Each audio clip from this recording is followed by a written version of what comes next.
Dining টেবিলের ভারী পরিবেশটা অনেকক্ষণ পর্যন্ত কারো মন থেকেই সরে গেল না। সকালের নরম রোদ জানালার কাচ ভেদ করে ঘরের ভেতরে ছড়িয়ে পড়ল। সেই আলো যেন উপস্থিত কারো মুখেই কোনো উজ্জ্বলতা এনে দিতে পারল না। প্রত্যেকেই নিজের নিজের চিন্তায় ডুবেছিল। কয়েক মিনিট আগেই সারোয়ার খানের নেয়া সিদ্ধান্ত যেন পুরো বাড়ির বাতাসটাই বদলে দিয়েছে। বেলা নিঃশব্দে নিজের সামনে রাখা নাস্তার প্লেটটার দিকে তাকিয়ে বসেছিল। খাওয়ার ইচ্ছেটা অনেক আগেই হারিয়ে গেছে। তার মনে হচ্ছে একের পর এক নতুন নতুন পরিস্থিতির সামনে দাঁড়াতে হচ্ছে তাকে। কোনোটার জন্যই সে মানসিকভাবে প্রস্তুত নয়। তবু মুখ তুলে প্রতিবাদ করার সাহস তার হলো না। বড়দের সিদ্ধান্তের সামনে মাথা নত করা ছাড়া যেন আর কোনো পথ খোলা নেই। অন্যদিকে সায়রও খুব বেশি কথা বলল না।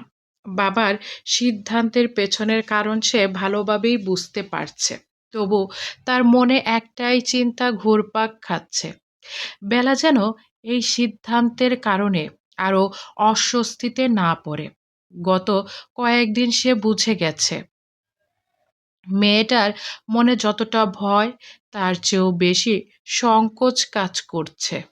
নাস্তা শেষ করে সবাই ধীরে ধীরে উঠে গেল।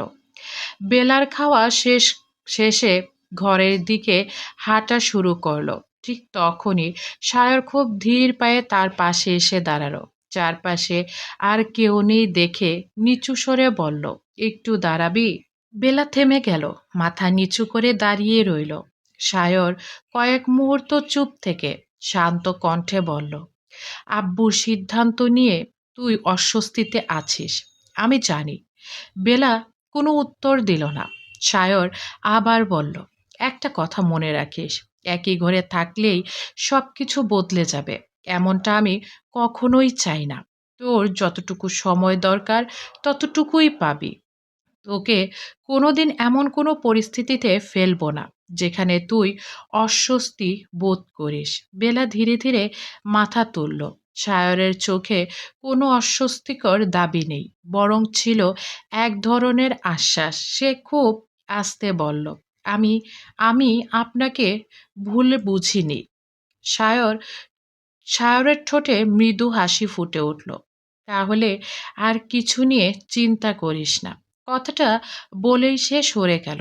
বেলা কিছুক্ষণ স্থির হয়ে দাঁড়িয়ে রইল।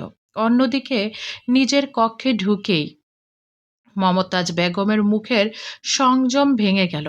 তিনি বিরক্ত হয়ে হাতে হাতে যা ছিল সোফার উপরে ছুঁড়ে ফেলে বললেন, কোনো কিছুই আর আমার মতামতের দরকার পড়ে না এই বাড়িতে। নিজের সঙ্গেই কথাগুলো বললেন তিনি।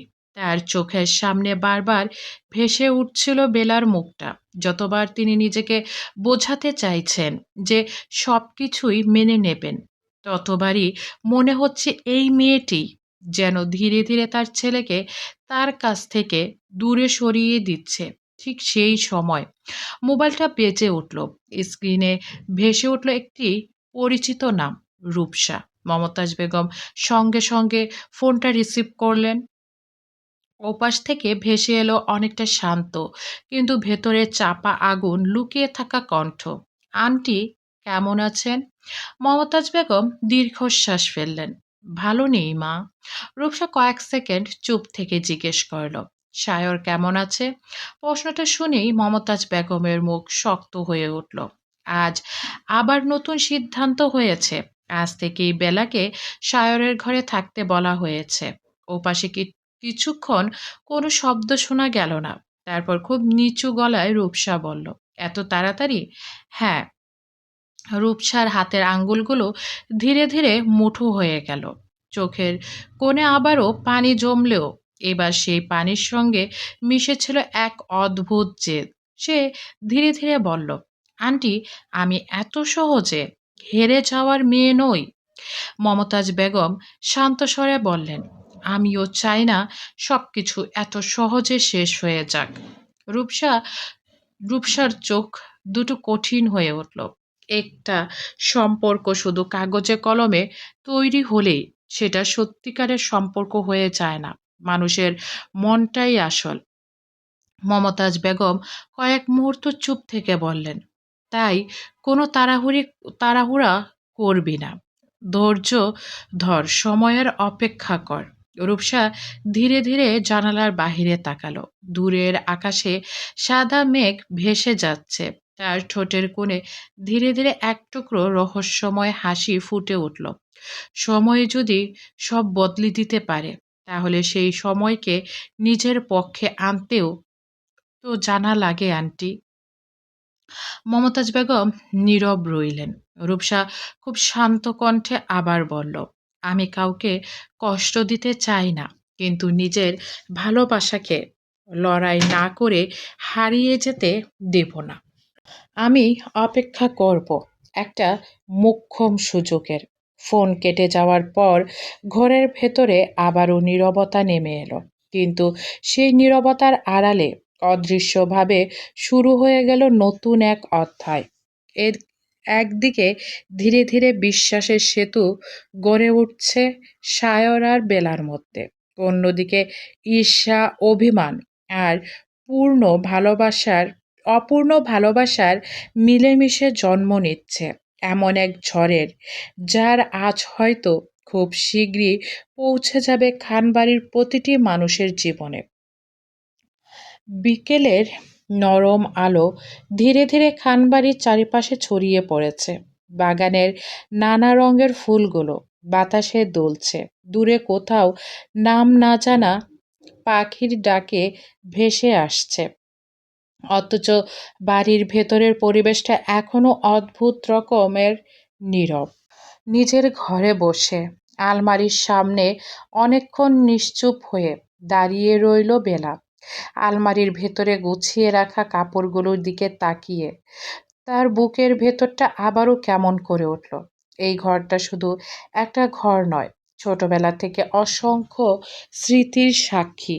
এই বিছানা, এই জানালা, এই বুক সেলফ, সব কিছুর সঙ্গেই জড়িয়ে আছে তার হাসি, কান্না, অভিমান, স্বপ্ন।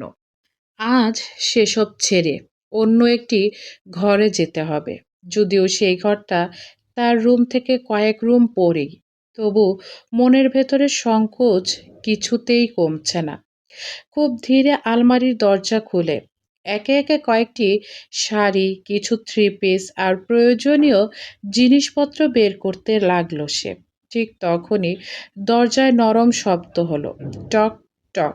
বেলা ফিরে তাকাতেই দেখল নাজনীন সুলতানা দরজার সামনে দাঁড়িয়ে আছেন, মুখে মমতার ভরা হাসি। কিন্তু সেই হাসির আড়ালেও স্পষ্ট উদ্বেগের ছাপ। তিনি ধীরে ধীরে ঘরের ভেতরে এসে বেলার মাথায় আলতো করে হাত বুলিয়ে দিলেন। কি করছিস মা? বেলা জোর করে ছোট্ট একটা হাসি ফুটিয়ে বলল, জিনিসপত্র গুছাচ্ছি আম্মু। নাজনীন সুলতানা কিছুক্ষণ চুপ করে মেয়ের মুখের দিকে তাকিয়ে রইলেন। তারপর খুব আস্তে বললেন, মন খারাপ? এই একটি প্রশ্নই যেন বেলার বুকের ভেতরে সমস্ত শক্ত হয়ে থাকা অনুভূতিগুলোকে না নড়ে উঠল। তবু সে নিজেকে সামলে নিয়ে মৃদু হেসে বলল, না তো। মা মেয়ের চোখের দিকে তাকিয়ে বুঝে গেলেন এই নায়ের ভেতরে কতটা কষ্ট লুকিয়ে আছে। তিনি ধীরে বেলাকে নিজের বুকে টেনে নিলেন। মায়ের কাছে মিথ্যে বলতে নেই, এইটুকু শুনেই বেলার চোখ ভিজে উঠল। সে মাথাটা মায়ের কাঁধে রেখে কিছুক্ষণ নিশ্চুপ হয়ে দাঁড়িয়ে রইল। নাজনীন সুলতানা নরম কণ্ঠে বললেন, প্রতিটা মেয়ের জীবনেই একটা সময় আসে যখন নিজের পরিচিত জায়গা ছেড়ে নতুন একটা জীবনের দিকে এগিয়ে যেতে হয়। তোর সেই সময় এসেছে, ভয় পাবি না। আর তুই তো অন্য বাড়িতে যাচ্ছিস না। আল্লাহ ভালো মানুষের সঙ্গেই তোকে বেঁধেছেন। বেলা খুব আস্তে বলল, আমি মানুষটাকে নিয়ে ভয় পাই না আম্মু। তাহলে? আমি ভয় পাই চাচি হয়তো তোমার সঙ্গে আবারও খারাপ ব্যবহার করবে চাচ্চুর এই সিদ্ধান্তের জন্য। আর চাচি আমাকেও আবারও ভুল বুঝবে। নাজনীন সুলতানা মেয়ের দুই গালে নিজের হাতে ধরে বললেন, সব মানুষের মন একদিনে জয় করা যায় না মা, ধৈর্য ধরতে হয়। তুই নিজের ব্যবহারটা যেমন আছে তেমনই রাখিস। একদিন দেখবি যারা আজ তোকে দূরে ঠেলে দিচ্ছে তারাই তোকে ছাড়া থাকতে পারবে না। বেলা মায়ের কথাগুলো মন দিয়ে শুনল, তারপর খুব আস্তে মাথা নাড়ল। ঠিক তখনই বাইরের থেকে বিহানের গলা শোনা গেল, এই বালুর কণা, এতক্ষণ ধরে কি করছিস? বেলা চোখের পানি তাড়াতাড়ি মুছে ফেলল।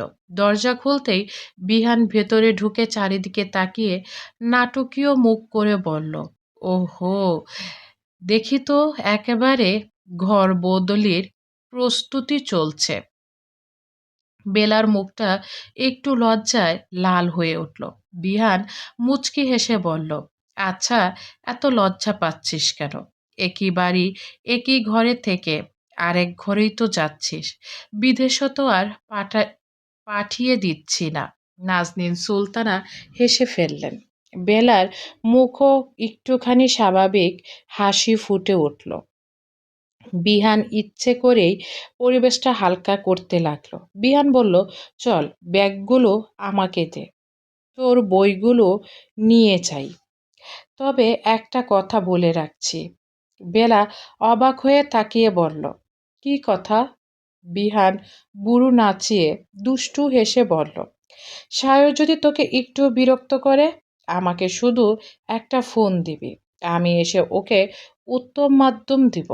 কথাটা শুনে বেলা হেসে ফেলল। ঠিক সেই মুহূর্তে দরজার পাশ দিয়ে যাচ্ছিল সায়র।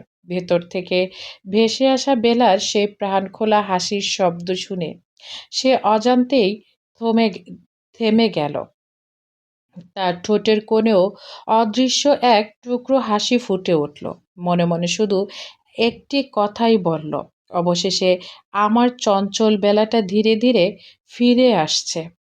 আর সেই হাসিটুকুই যেন সায়রের সারাদিনের সমস্ত ক্লান্তি এক মুহূর্তে দূর করে দিল। বিহান একের পর এক ব্যাগ, বই আর ছোট ছোট বক্স হাতে নিয়ে করিডোর দিয়ে সায়রের ঘরের দিকে হাঁটতে লাগলো।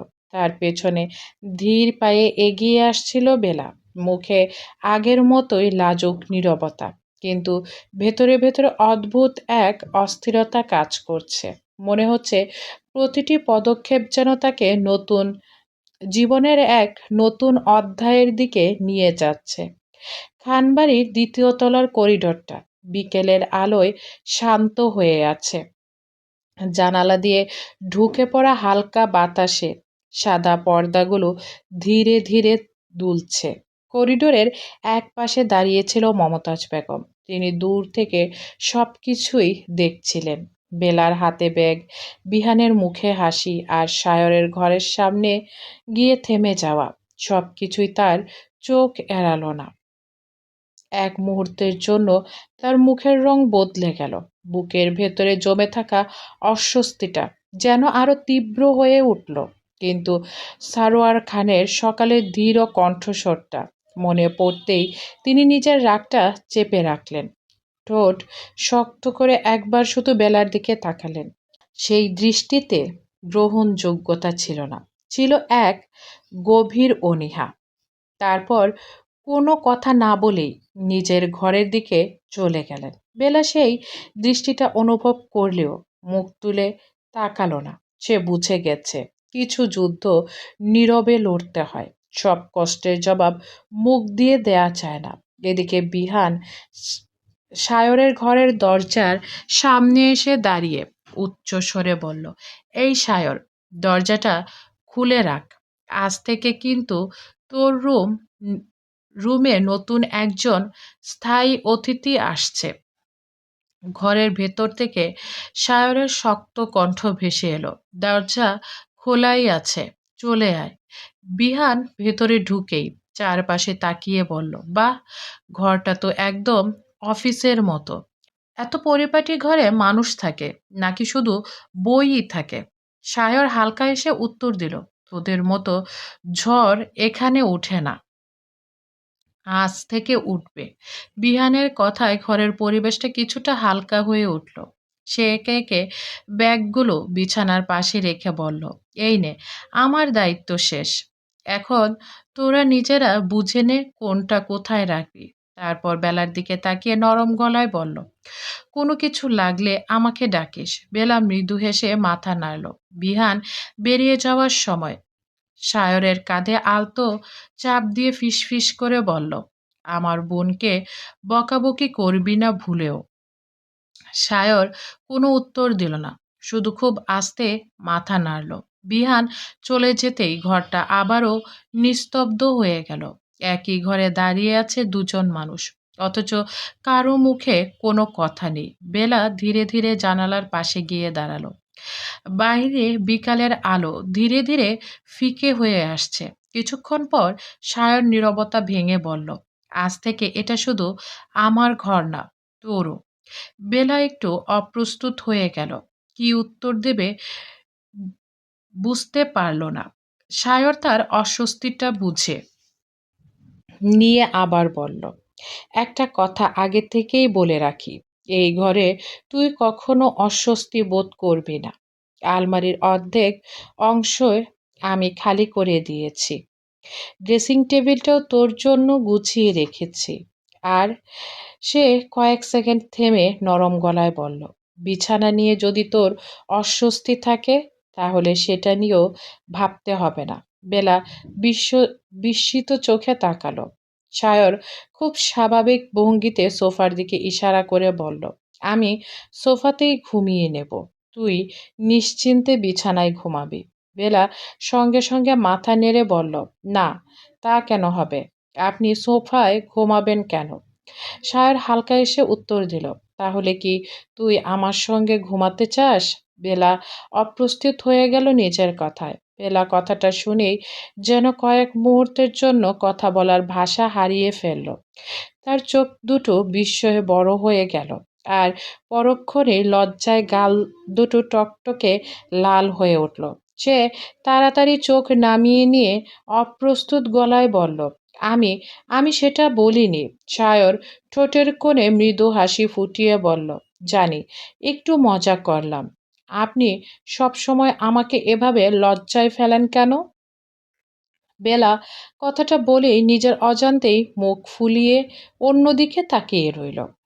তার সেই অভিমানী মুখটা দেখে সায়রের হাসিটা আরো একটু গভীর হলো, কিন্তু সে আর কিছু বলল না, বরং কিছুক্ষণ পর গম্ভীর হয়ে বলল, তুই চাইলে আমি তোর সঙ্গে বিছানায়ও ঘুমাতে পারি, যদি তুই চাস। বেলা এবার ধীরে ধীরে তার দিকে তাকালো। সায়রের চোখে কোনো দুষ্টুমির রেখা। সে খুব আস্তে বলল, আপনি সব সময় এত বেশি ভাবেন কেন? আমি কি না করেছি? সায়র কয়েক মুহূর্ত তার দিকে তাকিয়ে থেকে শান্ত স্বরে উত্তর দিল, কারণ তোর জীবনে এমনিতে অনেক কিছু তোর ইচ্ছের বিরুদ্ধেই হয়েছে। অন্তত আমার কারণে যেন তোর আর কোনো অস্বস্তি না হয়, সেটা আমি চাই।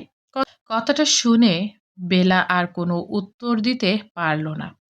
বুকের ভেতরে কোথাও যেন নরম একটা অনুভূতি এসে জমা হলো। সে দ্রুত নিজের ব্যাগের দিকে এগিয়ে গেল, যেন নিজের চোখে মুখে ফুটে ওঠা অনুভূতিটা সায়রের চোখে পড়ার আগেই আড়াল করতে পারে। একটা একটা করে নিজের জামা কাপড় বের করতে লাগলো। আলমারির সামনে দাঁড়িয়ে কাপড়গুলো গুছিয়ে রাখার সময় হঠাৎ তার চোখ পড়ল আলমারির ভেতরের অর্ধেক অংশে। সেখানে সুন্দর করে ফাঁকা করে রাখা হয়েছে তার জন্য জায়গা।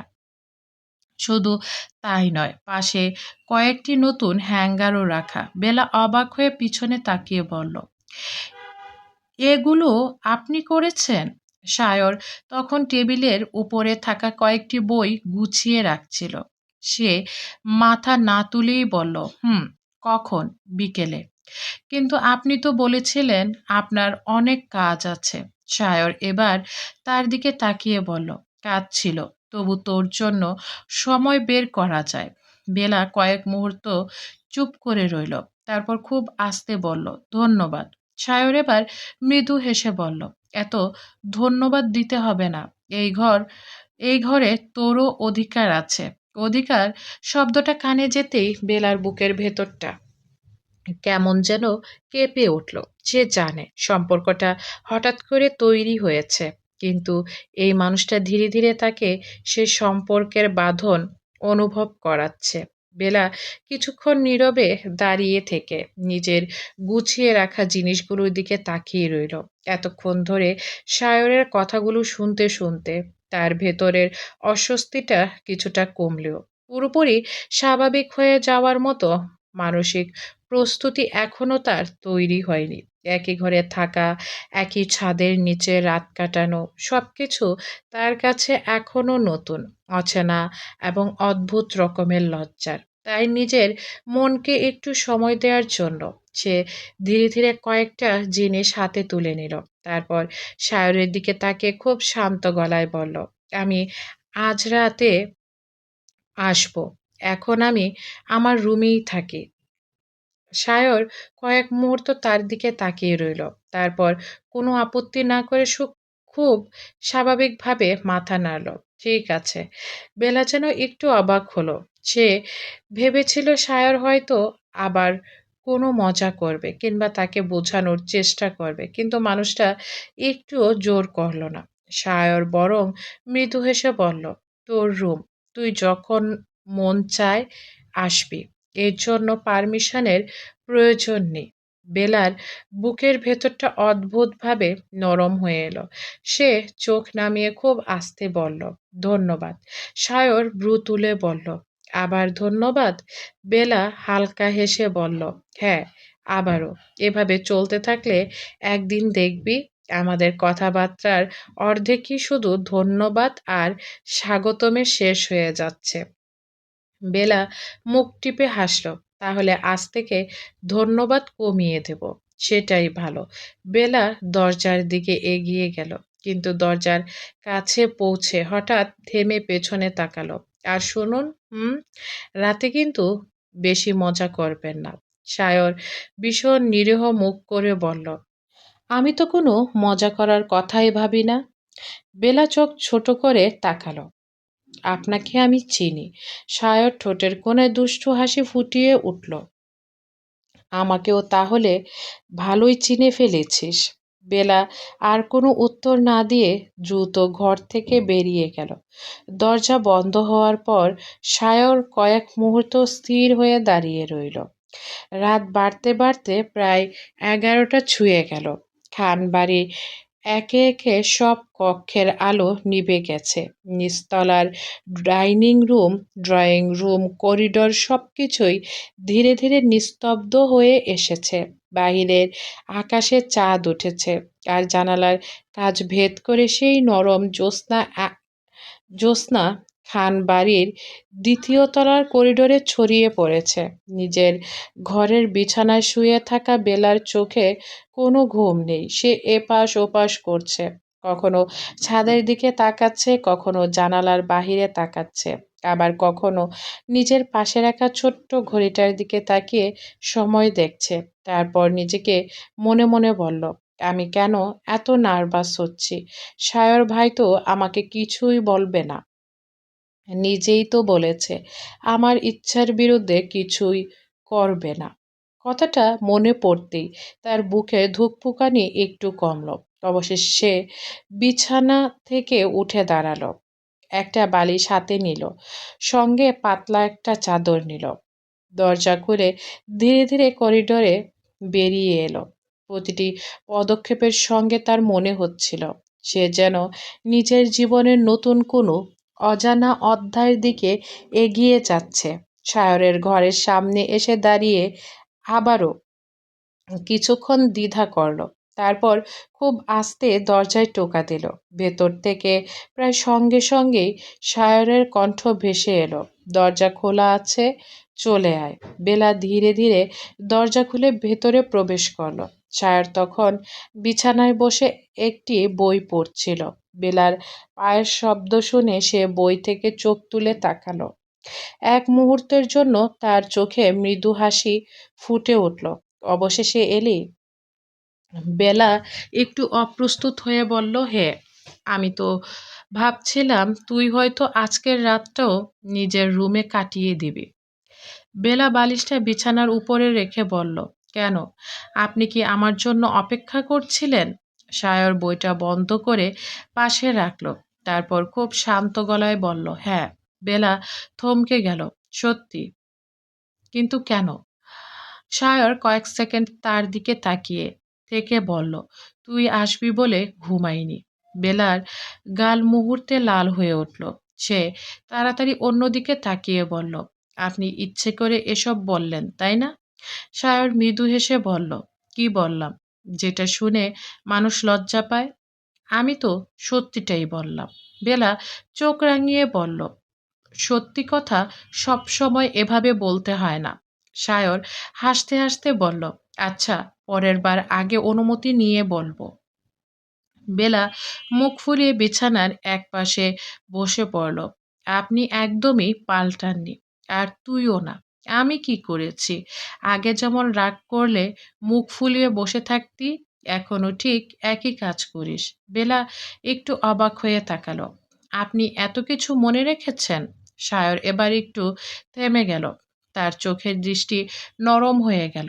কিছু স্মৃতি ভুলে থাকা যায় না বেলা। কথাটা শুনে বেলা আর কোনো উত্তর দিল না। তার বুকের ভেতরে যেন হঠাৎ করে অদ্ভুত এক ঢেউ উঠল। সে জানে না সায়রের কথাটা কোন অর্থে বলেছে, কিন্তু তার নিজের মনে সেই কথাটার অর্থ খুঁজতে গিয়ে আরো বেশি অস্থির হয়ে উঠল। সায়র যেন বেলার অস্বস্তিটা বুঝতে পারল, তাই আর বিষয়টা বাড়ালো না। সে বিছানার একপাশে সরে গিয়ে বলল, চল শুয়ে পড়, অনেক রাত হয়েছে। বেলা ধীরে ধীরে বিছানায় উঠে শুয়ে পড়ল। যথেষ্ট দূরত্ব রেখে সে একবার কিনারার দিকে গিয়ে শুয়ে পড়ল। সায়র কিছুক্ষণ তাকিয়ে থেকে বলল, তুই কি বিছানা থেকে পড়ে যাওয়ার পরিকল্পনা করছিস? বেলা চোখ বন্ধ রেখেই বলল, না। তাহলে এত কিনারায় কেন শুয়েছিস? এখানেই ভালো লাগছে। তুই আরেকটু ওদিকে গেলে দেয়ালে ব্যথা পাবি। বেলা একটু বিরক্ত হয়ে বলল, আপনি আপনার দিকে থাকুন, বকবক করবেন না। সায়র হেসে বলল, আমি তো আমার দিকেই আছি। তুই বরং আমার দিক থেকে পালাতে পালাতে দেয়ালের সঙ্গে বন্ধুত্ব করে ফেলেছিস। বেলা কোনো উত্তর দিল না, বরং আরো একটু দেয়ালের দিকে মুখ ফিরিয়ে নিল। সায়র কিছুক্ষণ চুপ করে থেকে বলল, বেলা, দেয়ালের সঙ্গে অভিমান করলি নাকি? আবার এদিকে এসে পড়লি যে? বেলা এবার হেসে ফেলল। দেয়ালের সঙ্গে আমার কোনো অভিমান নেই। তাহলে আমার সঙ্গে? আপনার সঙ্গেও নেই। তাহলে মুখটা ওদিকে কেন?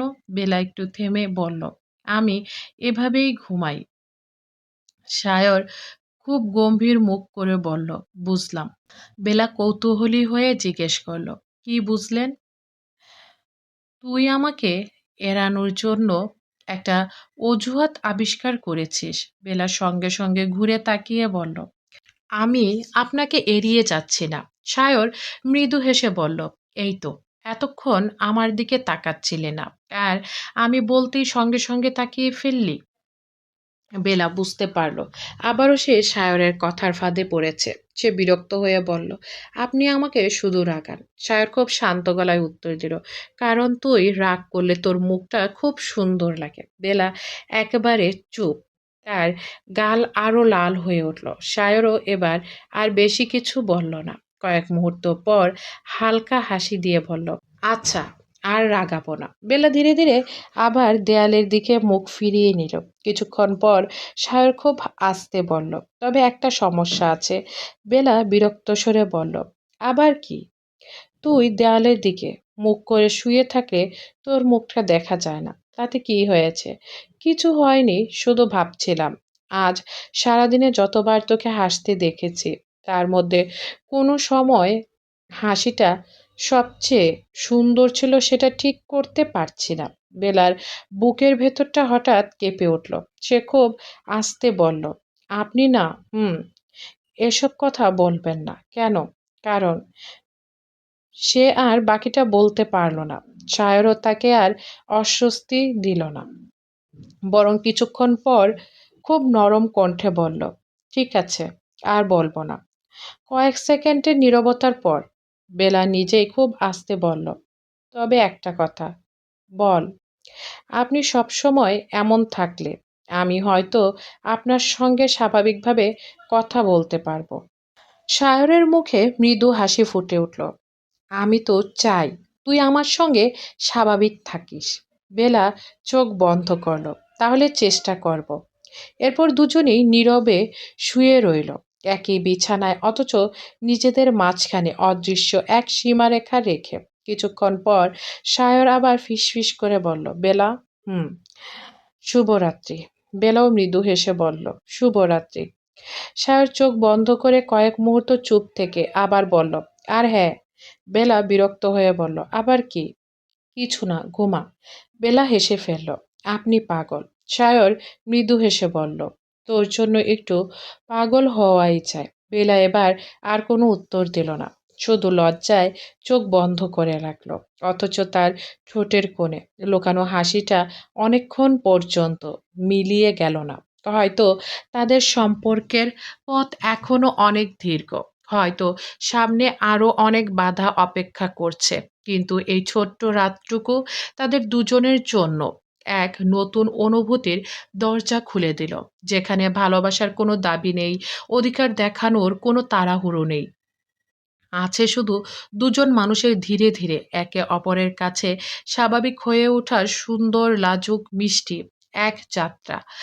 রাতের নিস্তব্ধতা ধীরে ধীরে আরো গভীর হয়ে উঠল।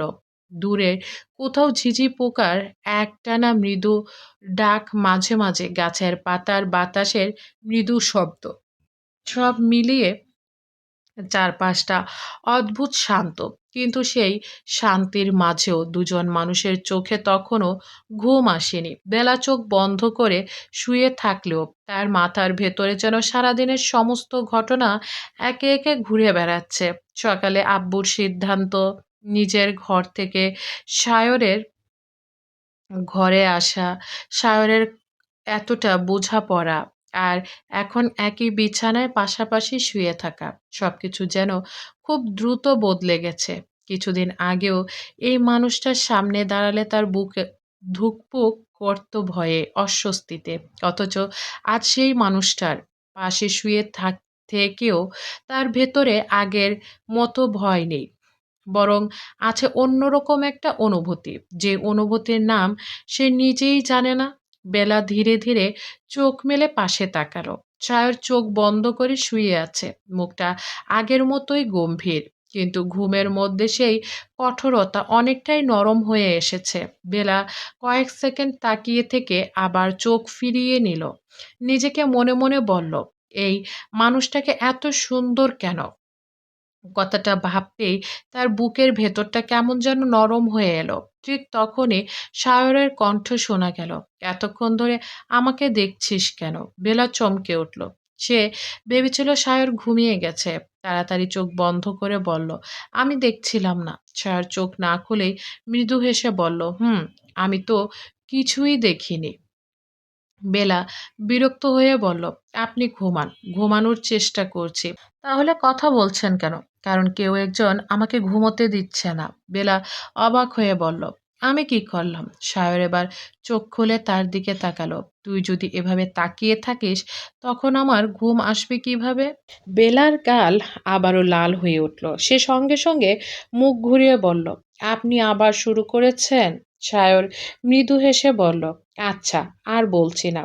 কয়েক মুহূর্ত দুজনেই চুপ করে রইল। তারপর বেলা খুব আস্তে বলল, সায়র ভাই, হুম, আপনার কি আমার উপর কখনো রাগ হয়? সায়র এবার সম্পূর্ণভাবে তার দিকে ফিরল। কেন এমন মনে হলো? বেলা কিছুক্ষণ চুপ থেকে বলল, আমাদের মধ্যে যা হয়েছে সবকিছু এত হঠাৎ হয়েছে, আপনার জীবনটাও বদলে গেছে।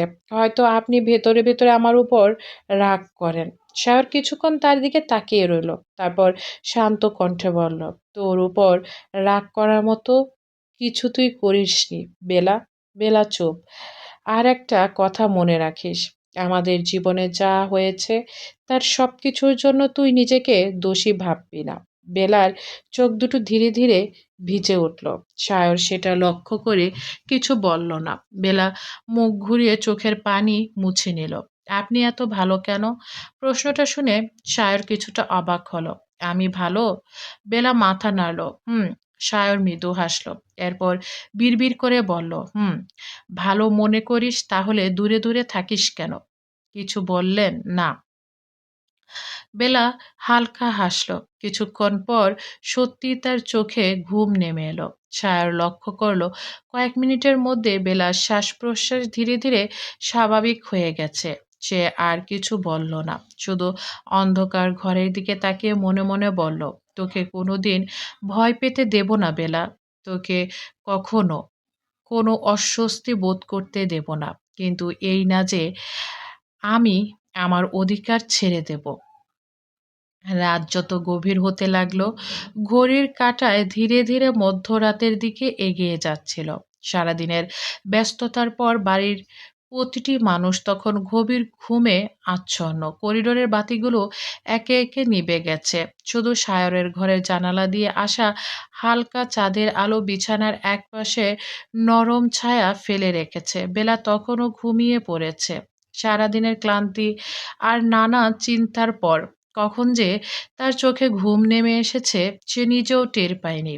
সায়রও চোখ বন্ধ করে শুয়েছিল, কিন্তু তার ঘুমটা ছিল অগভীর। পাশে শুয়ে থাকা বেলার মৃদু শ্বাস প্রশ্বাসের শব্দটুকু যেন তার অজান্তেই খেয়াল করছিল সে। হঠাৎ দূরে কোথাও মেঘ গর্জে উঠল। গভীর সেই শব্দ খানবাড়ির নিস্তব্ধতা কেঁপে উঠল। সায়র ধীরে ধীরে চোখ মেলে তাকালো। জানালার বাহিরে তখনও আকাশের চেহারা পুরোপুরি বদলে গেছে। কিছুক্ষণ আগেও যে আকাশটা পরিষ্কার ছিল, সেখানে এখন কালো মেঘের ভারী আস্তর জমে আছে। বাতাসও হঠাৎ অস্বাভাবিকভাবে জোরে বইতে শুরু করেছে। সায়র বিছানা থেকে উঠে বসলো। ঠিক তখনই ঝড়ের প্রথম ঝাপটায় জানালার পর্দা হঠাৎ উড়ে গেল। সায়র ভ্রু কুঁচকে গেল। সে বুঝতে পারল জানালাটা খোলা রয়েছে। বিছানার থেকে উঠে জানালার দিকে এগিয়ে যাওয়ার আগেই বাহিরের থেকে প্রবল বাতাসের সঙ্গে বৃষ্টির বড় বড় ফোঁটা ঘরের ভেতরে ছিটকে আসতে শুরু করলো। কয়েক মুহূর্তের মধ্যেই ঠান্ডা পানির ফোঁটায় মেঝে ভিজে গেল। সায়র দ্রুত জানলাটা বন্ধ করতেই এগিয়ে গেল, কিন্তু ঠিক সেই মুহূর্তে আকাশ ফাটানো এক বিকট বজ্রপাত হলো। বাতাসের শব্দে পুরো ঘরটা যেন কেঁপে উঠল। বেলা আচমকা ঘুম থেকে উঠে বসলো। তার চোখ দুটো ভয়ে বড় বড় হয়ে গেল। সায়র ভাই। সায়র সঙ্গে সঙ্গে তার দিকে তাকিয়ে বলল, আমি এইখানেই আছি। বেলা বুক দ্রুত ওঠানামা করছে। বাইরে তখন প্রচণ্ড বৃষ্টি শুরু হয়ে গেছে। বাতাসে তীব্র শব্দের সঙ্গে একের পর এক বজ্রপাত যেন রাতের নিস্তব্ধতাকে ছিন্ন ভিন্ন করে দিচ্ছে। বেলা ভয়ে বিছানার চাদরটা শক্ত করে আঁকড়ে ধরল। একেবার প্রচণ্ড শব্দে বজ্রপাত হতেই সে অজান্তেই চোখ বন্ধ করে ফেলল। সায়র দ্রুত জানালাটা বন্ধ করে পর্দা টেনে দিল। তারপর ঘরের আলোটা জ্বালিয়ে বেলার কাছে ফিরে এলো। ভয় পেয়েছিস? বেলা কিছু বলতে পারল না, শুধু খুব আস্তে মাথা নাড়ল। সায়র বিছানার পাশে বসে শান্ত কণ্ঠে বলল, কিচ্ছু হবে না, আমি আছি। বেলা চোখ তুলে তার দিকে তাকালো। কথাটা খুব সাধারণ, অথচ এই মুহূর্তে তার কাছে যেন পুরো পৃথিবীর সবচেয়ে নিরাপদ আশ্বাস মনে হলো। ঠিক তখনই আবার বিকট শব্দে বজ্রপাত হলো। বেলা চমকে উঠে অজান্তেই সায়রকে আঁকড়ে ধরল। দুজনে কয়েক মুহূর্ত স্থির হয়ে গেল। বেলা নিজের দিকে তাকিয়ে বুঝতে পারল সে কখন সায়রকে আঁকড়ে ধরে ফেলেছে। লজ্জায় নিজেকে সরিয়ে নিতে চাইল, কিন্তু সায়র তাকে ছাড়ল না, বরং খুব স্বাভাবিকভাবে আরো শক্ত করে জড়িয়ে ধরে রেখে শান্ত গলায় বলল, ছাড়তে হবে না। বেলা ধীরে ধীরে তার দিকে তাকালো। সায়র চোখে কোনো দুষ্টুমি নেই, শুধু গভীর শান্ত আর আশ্বাস। সে খুব আস্তে বলল, শব্দ কমুক, এতে লজ্জা পাওয়ার কিছু নেই। বেলা কিছু বলল না, শুধু তার আঙ্গুলগুলো সায়রের পিঠের মধ্যে আরো একটু শক্ত হয়ে এলো। বাহিরে বৃষ্টি তখনও আরো তীব্র হয়ে উঠছে। জানালার কাছ বেয়ে পানির ধারা নেমে আসছে। বাতাসে গাছের ডালপালা একে অপরের সঙ্গে ধাক্কা খেয়ে অদ্ভুত শব্দ তৈরি করছে। সায়র নীরবতা ভেঙে বেলার মাথায় আলতো করে হাত বুলিয়ে দিল। আমি জানি, ছোটবেলা থেকেই তুই বজ্রপাত ভয় পাস। বেলা তার বুকের কাছে মুখ লুকিয়ে রেখে খুব আস্তে বলল, আমি চেষ্টা করি ভয় না পেতে, জানি, কিন্তু পারি না। সায়র মৃদু গলায় বলল, পারতে হবে না। বেলা ধীরে ধীরে মুখ তুলে তাকালো। মানে? সায়র তার চোখের দিকে তাকিয়ে বলল, সব ভয়ে নিজেকে একা সামলাতে হয় না। কথাটা শুনে বেলা কিছুক্ষণ চুপ করে রইল। সায়র আবার তার মাথায় হাত রাখলো। যখন ভয় লাগবে তখন আমাকে জড়িয়ে ধরবি। অন্তত যতক্ষণ আমি পাশে আছি ততক্ষণ তোকে সাহসী হওয়ার অভিনয় করতে হবে না। বেলার চোখ দুটো ধীরে ধীরে নরম হয়ে এলো। ঠিক তখনই আবার প্রচণ্ড শব্দে বজ্রপাত হলো। বেলা চমকে উঠে আবারও সায়রকে শক্ত করে জড়িয়ে ধরল। সায়র এবার মৃদু হেসে তার পিঠে আলতো করে হাত বুলিয়ে দিতে লাগলো। এই তো, এইভাবেই থাক, ভয় পাস না। বেলা চোখ বন্ধ করে রইল। বাহিরে তখন ঝড় আরো তীব্র হয়েছে। বৃষ্টির ধারায় জানালার কাচ ঝাপসা হয়ে গেছে। বাতাসের শব্দে মনে হচ্ছে পুরো রাতটাই যেন ঝড়ের দখলে চলে গেছে। কিন্তু ঘরের ভেতরে সায়রের বাহুর মধ্যে বেলার ভয়টা ধীরে ধীরে কমতে শুরু করলো। কিছুক্ষণ পর বেলা খুব আস্তে বলল, সায়র ভাই, আপনি জানতেন আমি বজ্রপাতকে ভয় পাই? কিভাবে? সায়র কয়েক মুহূর্ত চুপ করে থেকে বলল, সবকিছু মনে থাকলেও তোর সম্পর্কে সবকিছু মনে আছে আমার। বেলার বুকের ভেতরটা অদ্ভুতভাবে কেঁপে উঠল। সে আবার মুখ লুকিয়ে ফেলল। আপনি এমন কথা বলেন কেন? সায়র মৃদু হেসে বলল, কি বললাম? যেগুলো শুনলে আমার অদ্ভুত লাগে। অদ্ভুত লাগছে? বেলা মাথা নাড়ল। খারাপ লাগছে? বেলা একটু ভেবে খুব আস্তে বলল, না। সায়র ঠোঁটের কোণে মৃদু হাসি ফুটে উঠল। তাহলে থাক। সে খুব আস্তে বলল, আপনি থাকলে সত্যি ভয়টা কম লাগে। কয়েক মুহূর্ত দুজনেই চুপ করে রইল। বেলা এখনো সায়রকে জড়িয়ে আছে। সায়রও তাকে সরিয়ে দেওয়ার কোনো চেষ্টা করল না, বরং তার মাথার উপর হাত রেখে ধীরে ধীরে বলল, এখন চোখ বন্ধ করে ঘুমা। আবার বজ্রপাত হলে আমি আছি, খুব জোরে হলে তখনও আমি আছি। বেলা একটু হেসে বলল, আপনি সবকিছুর উত্তর এভাবেই দেন কেন? সায়র ও হেসে বলল, তোর ভয় কমানোর জন্য দরকার হলে সারারাত একই উত্তর দেব। বেলা এবার সত্যিই হেসে ফেলল। তারপর ধীরে ধীরে চোখ বন্ধ করল। বাহিরে ঝড় বৃষ্টি তখনও অবিরাম চলছে, কিন্তু সায়রের বুকের কাছে মাথা রেখে তার বাহুর নিরাপদ আশ্রয়ে বেলার মনে হচ্ছিল এই মুহূর্তে পৃথিবীর আর কোনো শব্দই তাকে স্পর্শ করতে পারবে না। সায়র নিচের দিকে তাকিয়ে দেখল বেলার চোখ ধীরে ধীরে ভারী হয়ে আসছে। সে খুব আস্তে তার মাথায় হাত বুলিয়ে দিল। তারপর ফিসফিস করে বলল, ঘুমিয়ে পড় বেলা। আমি থাকতে তোর এত ভয় কিসের? বেলা আদো ঘুমের মধ্যে সায়রকে আরো একটু শক্ত করে জড়িয়ে ধরল। সায়রের বুকের ভেতরটা অদ্ভুত এক অনুভূতিতে ভরে উঠল।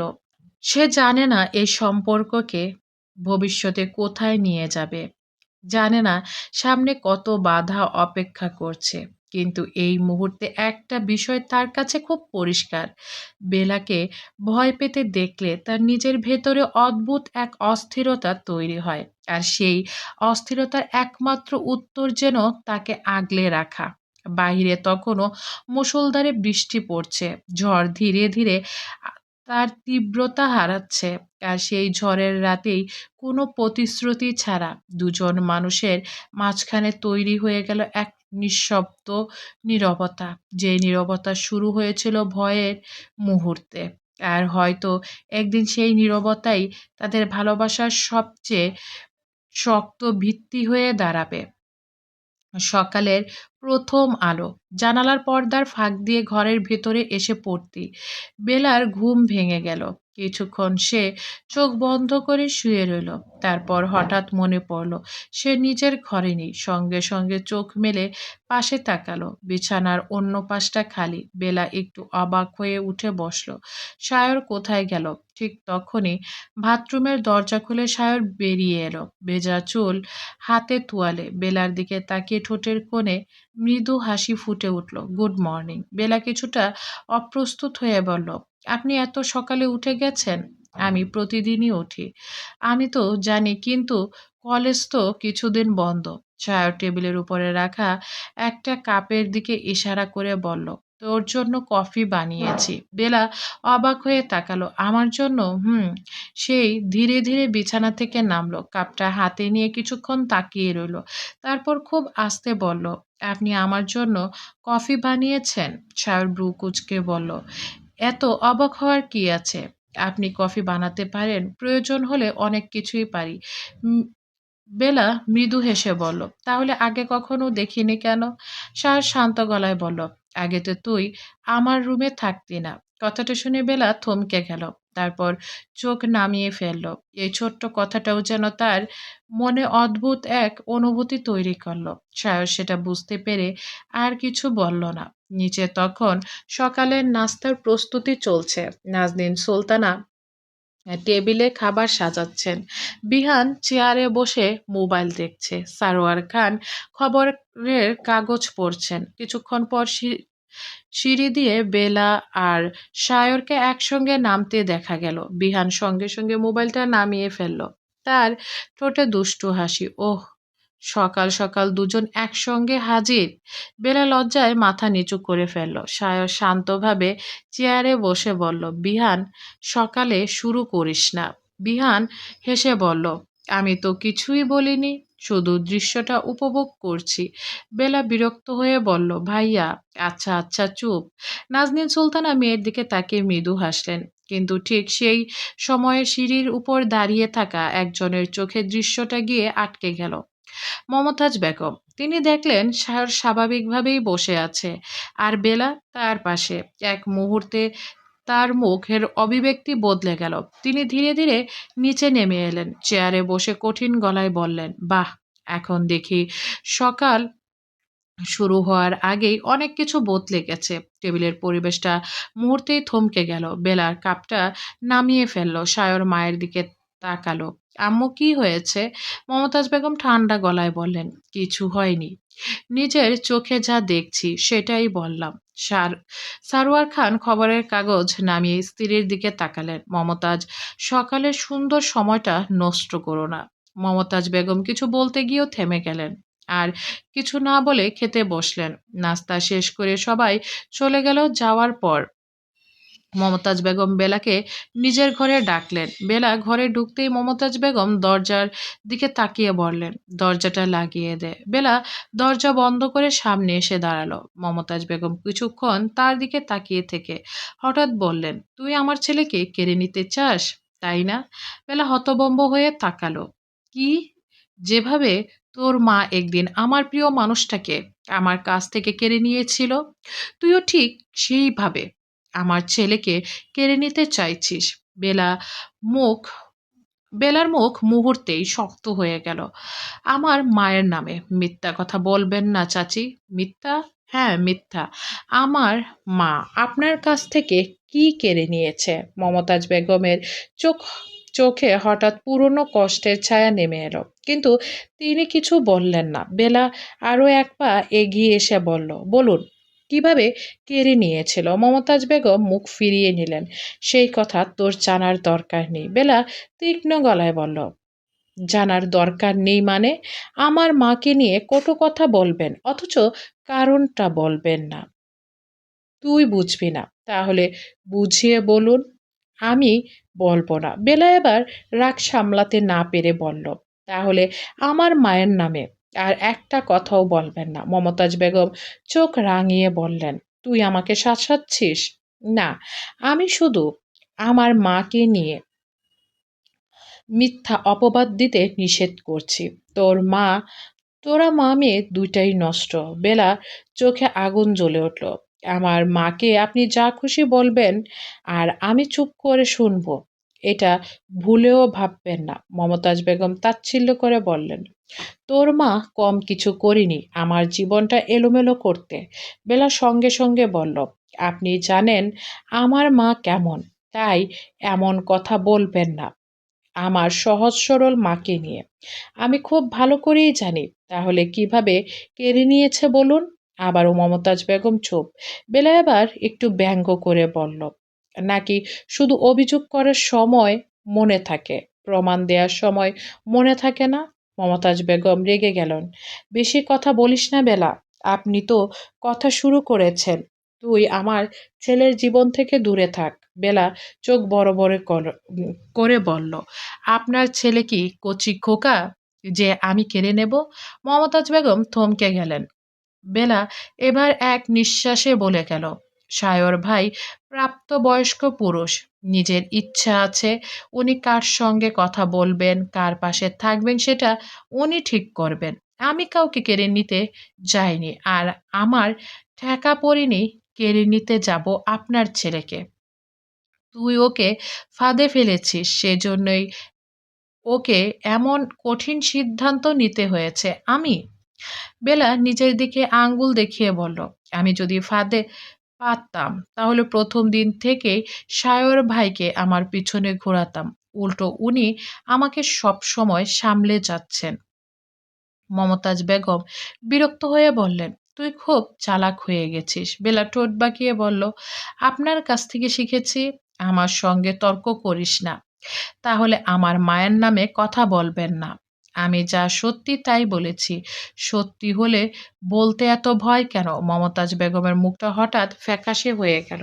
কয়েক মুহূর্ত তিনি কোনো উত্তর দিলেন না। বেলা সেটা লক্ষ্য করলো। বেলা আর কিছু না বলে দরজার দিকে হাঁটতে হাঁটতে বলল, আজ থেকে ভুলেও আমার মাকে নিয়ে কটু কথা বলবেন না, এই আমি বলে রাখছি। মমতাজ বেগম পেছন থেকে বললেন, তুই আমাকে আমার ছেলের থেকে দূরে সরিয়ে দিচ্ছিস, আমার বড় বড় কথা বলছিস, অসভ্য মেয়ে। বেলা দরজায় হাত রেখে ঘুরে দাঁড়ালেন। আমি কাউকে সরাচ্ছি না চাচি, আপনি নিজেই যদি দূরে চলে যান তার দোষ আমার না। কথাটা বলেই বেলা দরজা খুলে বেরিয়ে গেল।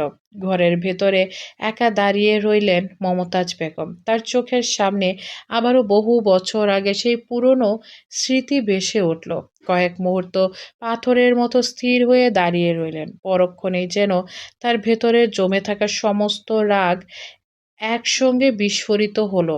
বেয়াদব মেয়ে, চিৎকার করে টেবিলের উপরে রাখা ফুলদানিটা তুলে সোফার দিকে ছুঁড়ে মারলেন তিনি। ফুলদানিটা মেঝেতে পড়ে বিকট শব্দে ভেঙে গেল।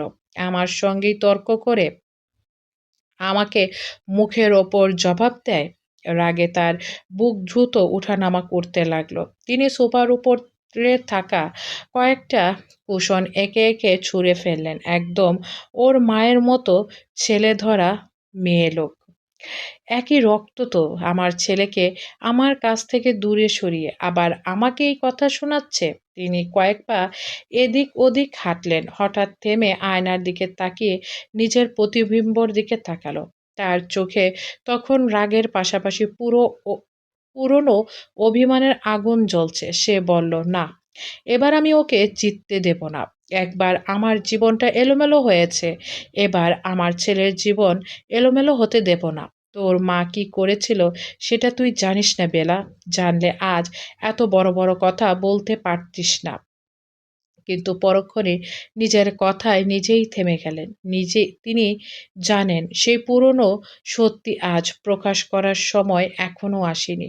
মমতাজ বেগম চোখ বন্ধ করে গভীর শ্বাস গভীরভাবে শ্বাস নিলেন। কিছুক্ষণ পর তার চোখে পড়ল মেঝেতে পড়ে থাকা ভাঙ্গা ফুলদানিটার দিকে। তারপর দৃঢ় গলায় বললেন, মনে রাখিস বেলা, যতদিন আমি বেঁচে আছি ততদিন তোর স্বপ্ন কোনোদিন পূরণ হতে দেব না।